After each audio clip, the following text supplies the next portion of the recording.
ഓം ശരവണഭവ. എല്ലാവർക്കും കാർത്തികേയം യൂട്യൂബ് ചാനലിലേക്ക് സ്വാഗതം. ഇന്നത്തെ വീഡിയോയിൽ നിങ്ങളുമായി രണ്ട് കാര്യങ്ങളാണ് പങ്കുവയ്ക്കുന്നത്. ഒന്ന്, നാളെ അധിക മാസത്തിലെ സങ്കടഹര ചതുർത്ഥിയാണ്. മറ്റൊന്ന്, അധിക മാസത്തിലെ അഭിജിത്ത് നക്ഷത്രമാണ് വെള്ളിയാഴ്ച അതിരാവിലെ ബ്രഹ്മമുഹൂർത്ത സമയത്ത് വന്നിരിക്കുന്നത്.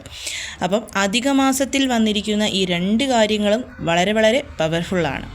ആദ്യം നമുക്ക് അധിക മാസത്തിലെ പുരുഷോത്തമ മാസത്തിലെ സങ്കടഹര ചതുർത്ഥി ദിവസം ചെയ്യേണ്ടുന്ന വളരെ പവർഫുള്ളായിട്ടുള്ള ചില കാര്യങ്ങളെക്കുറിച്ച് പറയാം. അതിനുശേഷം നമുക്ക് അഭിജിത്ത് നക്ഷത്ര സമയത്തെക്കുറിച്ചും പറയാം. ചതുർത്ഥി തിഥി എന്ന് പറയുന്നത് സാക്ഷാൽ ഗണപതി ഭഗവാന് വളരെയധികം പ്രിയപ്പെട്ടതാണ്.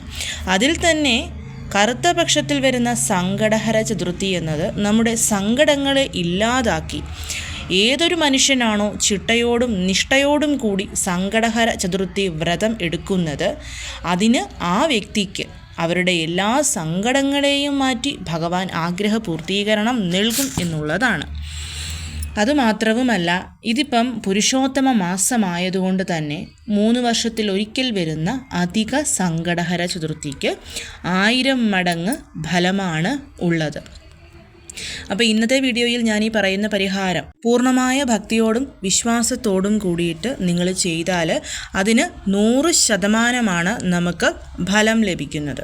ഞാൻ ഈ പറയുന്ന പരിഹാരം ക്ഷേത്രത്തിലോ വീട്ടിലോ ഇരുന്ന് നമുക്ക് ചെയ്യാവുന്നതാണ്.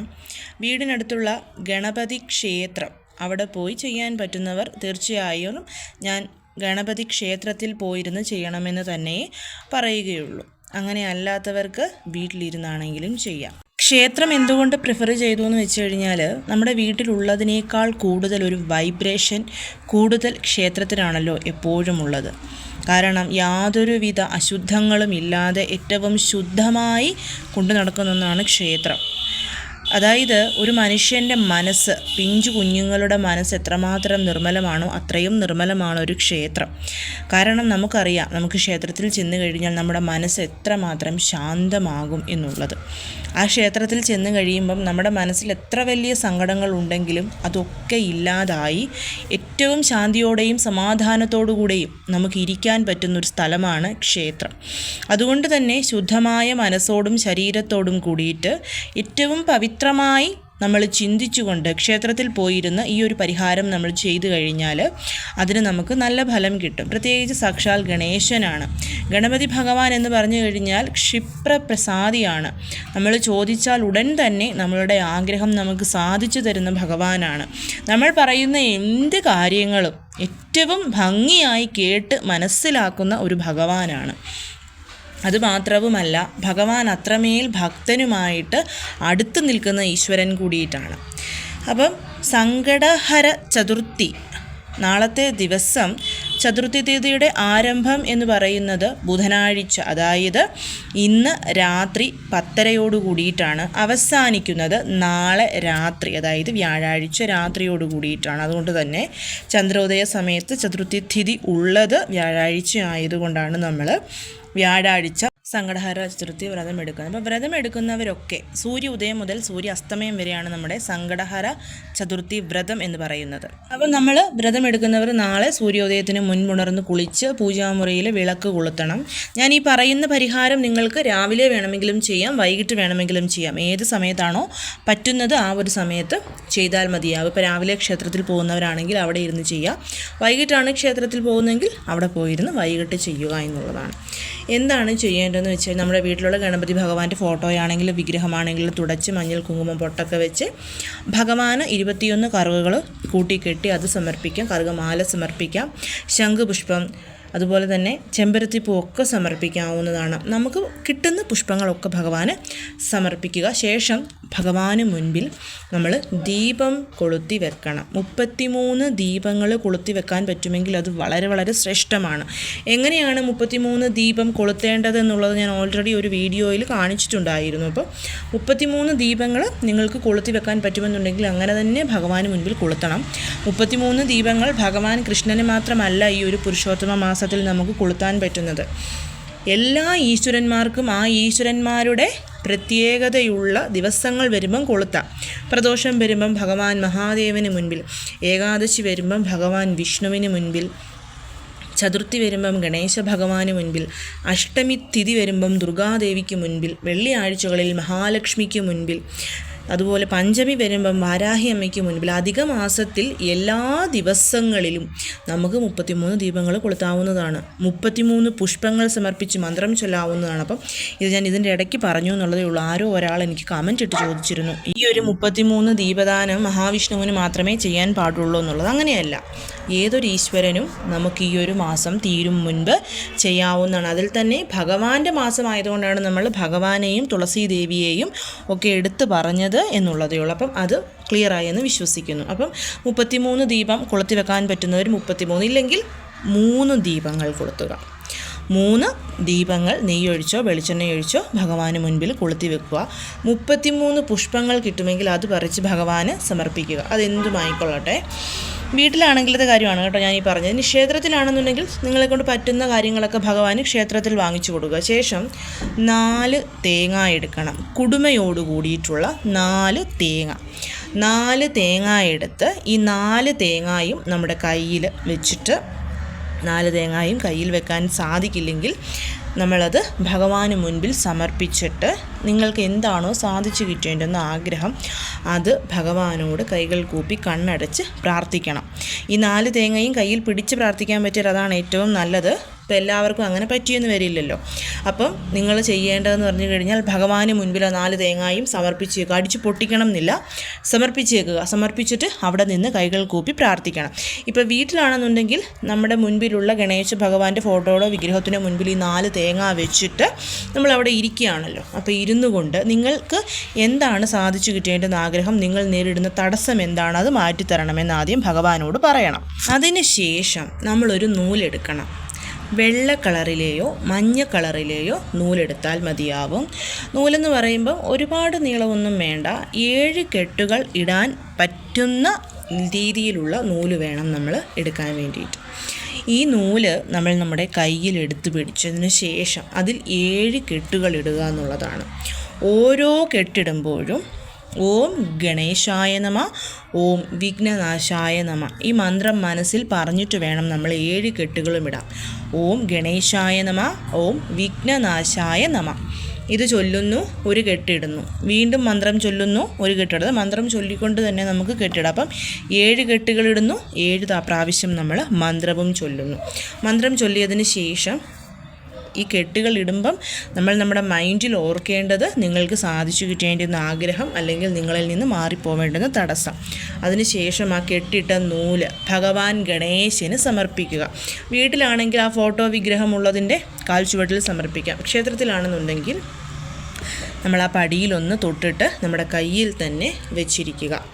എന്നിട്ട് അവിടെ ഇരുന്ന് ഭഗവാനോട് തടസ്സങ്ങൾ മാറ്റിത്തരണമെന്ന് പ്രാർത്ഥിച്ചിട്ട് കയ്യിൽ കെട്ടാൻ താല്പര്യമുള്ളവർക്ക് ആ ചരട് കയ്യിൽ കെട്ടാം. അങ്ങനെ അല്ലെങ്കിൽ നിങ്ങളുടെ ഫോൺ കേസിനുള്ളിലോ എന്നും ഡെയിലി ഉപയോഗിക്കുന്ന നമ്മുടെ മണി ബാഗിനുള്ളിലോ ഈ ഒരു ചരട് വെച്ചിരിക്കുക. ആഗ്രഹ പൂർത്തീകരണത്തിന് ശേഷം ജലത്തിൽ ഒഴുക്കിക്കളയുകയോ അല്ലെങ്കിൽ ഗണപതി ക്ഷേത്രത്തിലെ ഭണ്ഡാരപ്പെട്ടിയിൽ ഇടുകയോ ചെയ്യാവുന്നതാണ്. ഇത് വളരെ വളരെ പവർഫുള്ളാണ്.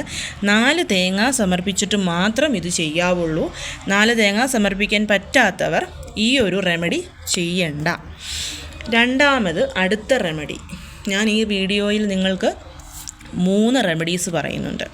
അപ്പം ഇനി രണ്ടാമത്തെ റെമഡി എന്ന് പറയുന്നത്, നമ്മൾ ഭഗവാന് ജോലി കാര്യം ഏറ്റവും നല്ല രീതിയിൽ, ഇപ്പോൾ ജോലിയിൽ എന്തെങ്കിലും തടസ്സം നേരിടുന്നവർ, ജോലി ഇല്ലാതെ ഇരിക്കുന്നവരാണ്, അങ്ങനെയല്ലെന്നുണ്ടെങ്കിൽ നിങ്ങൾ ചെയ്യുന്ന ബിസിനസ്സിൽ ഒരു ഉയർച്ച വേണം, സ്വന്തമായിട്ട് ഷോപ്പൊക്കെ ഉള്ളവരാണ്, അതിലൊരു ഉയർച്ച വേണം എന്ന് ആഗ്രഹിക്കുന്നവരാണെങ്കിൽ ഭഗവാന് നമ്മൾ 5 മഞ്ഞൾ കഷ്ണം സമർപ്പിക്കുക എന്നുള്ളതാണ്. അതായത് ഇപ്പം ഈ റെമഡീസൊക്കെ നമുക്ക് ഒന്നിച്ച് ചെയ്യാവുന്നതാണ്. അതിനൊന്നും ഒരു കുഴപ്പമില്ല. വീട്ടിലാണിത് ചെയ്യുന്നതെങ്കിൽ നിങ്ങൾ ആദ്യം തേങ്ങ ത്രെഡ് റെമഡി ചെയ്തു, അത് തീർത്ത് ഭഗവാനോട് പ്രാർത്ഥിച്ച ശേഷം രണ്ടാമത് നിങ്ങൾക്ക് ഈ മഞ്ഞൾ റെമഡി നിങ്ങളുടെ ജോലിക്കാര്യം, നിങ്ങളുടെയോ മക്കളുടെയോ ഹസ്ബൻഡിൻ്റെയോ ഒക്കെ ജോലി കാര്യത്തിന് വേണ്ടിയിട്ട് ചെയ്യാവുന്നതാണ്. 5 മഞ്ഞൾ, അതായത് നമുക്ക് ഉണക്ക മഞ്ഞൾ മേടിക്കാൻ കിട്ടുമല്ലോ, 5 മഞ്ഞൾ എടുക്കണം. ഈ 5 മഞ്ഞളും നമ്മൾ കയ്യിൽ പിടിച്ച് ഭഗവാനോട് നിങ്ങളുടെ ജോലി സംബന്ധമായിട്ടുള്ള എന്തൊരു പ്രാർത്ഥനയും അത് വെച്ചേക്കുക. ഭഗവാന് മുൻപിൽ വെച്ചിട്ട് ഓരോ മഞ്ഞളായിട്ട് ഓം ഗം ഗണപതയേ നമഃ എന്നുള്ള മന്ത്രം ചൊല്ലി ഭഗവാന് നമ്മൾ സമർപ്പിക്കുക എന്നുള്ളതാണ്. ഇനി മൂന്നാമത്തെ റെമഡി എന്ന് പറയുന്നത് ധനവരവിനും കുടുംബ ഐക്യത്തിനും ഐശ്വര്യത്തിനും വേണ്ടിയിട്ടുള്ളതാണ്. അതായത് നമ്മുടെ കുടുംബം ഏറ്റവും നല്ല രീതിയിൽ മുന്നോട്ട് പോകണം, കുടുംബത്തിൽ ഒരുപാട് ഐശ്വര്യം ഉണ്ടാവണം, എല്ലാവരും തമ്മിൽ ഒത്തൊരുമയുണ്ടാവണം, സന്തോഷമുണ്ടാവണം, സമാധാനം ഉണ്ടാവണം, അങ്ങനെയുള്ള പല പല കാര്യങ്ങളുണ്ടാവുമല്ലോ എല്ലാവരുടെ മനസ്സിൽ. അപ്പം ആ ഒരു കാര്യത്തിന് വേണ്ടിയിട്ടുള്ളതാണ് ഇത്. മിക്കവാറും ഞാൻ പറയുന്ന റെമഡി തന്നെയാണ്. 21 കൊഴുക്കട്ട അല്ലെങ്കിൽ 21 ശർക്കര. ശർക്കര എന്ന് പറയുമ്പം ക്യൂബ് ശർക്കര, ചെറിയ ക്യൂബ് പോലെ ഇരിക്കുന്ന ശർക്കര നമുക്ക് കടയിൽ നിന്ന് മേടിക്കാനായിട്ട് കിട്ടും. നമ്മൾ സാധാരണ നാട്ടിൽ കാണുന്ന ഉണ്ട ശർക്കരയല്ല. ഞാൻ ഈ കാണിച്ചിരിക്കുന്നതാണ് ക്യൂബ് ജാഗറി എന്ന് പറയുന്നത്. അതായത് നമ്മുടെ അച്ചുവെല്ലം എന്നൊക്കെ പറയും. ഇത് ഈ ഒരു ഷേപ്പിൽ കിട്ടും, റൗണ്ട് ഷേപ്പിൽ കിട്ടും, അതേപോലെ തന്നെ സ്ക്വയറായിട്ടും ട്രയാങ്കിൾ ഷേപ്പിലൊക്കെ കിട്ടും. അപ്പോൾ എങ്ങനെയാണെങ്കിലും ഇത് 21 എണ്ണം വാങ്ങിക്കുക. ഇനി ഇത് കിട്ടാനില്ലാത്തവരാണെന്നുണ്ടെങ്കിൽ നിങ്ങൾക്ക് കൊഴുക്കട്ടയുണ്ടാക്കി ഭഗവാന് സമർപ്പിക്കുക 21 എണ്ണം. ഇത് എടുത്ത് കയ്യിൽ പിടിച്ചിട്ട് നമ്മുടെ കുടുംബത്തിന് ഐശ്വര്യം ഉണ്ടാവണം, സമൃദ്ധി ഉണ്ടാവണം എന്ന് പ്രാർത്ഥിച്ച് ഭഗവാന് നമ്മൾ ഓം ഗം ഗണപതയേ നമഃ എന്നുള്ള മന്ത്രം ചൊല്ലി സമർപ്പിക്കുക എന്നുള്ളതാണ്. ഇത് സമർപ്പിച്ചതിന് ശേഷം സങ്കടനാശന ഗണപതി സ്തോത്രം 3 പ്രാവശ്യം ജപിക്കുകയും കൂടെ ചെയ്യുക. ഇത്ര മാത്രമേ ഉള്ളൂ. ഇതിൽ നമുക്ക് വേണ്ടുന്ന പരിഹാരം മാത്രം സെലക്ട് ചെയ്ത് ചെയ്യാം.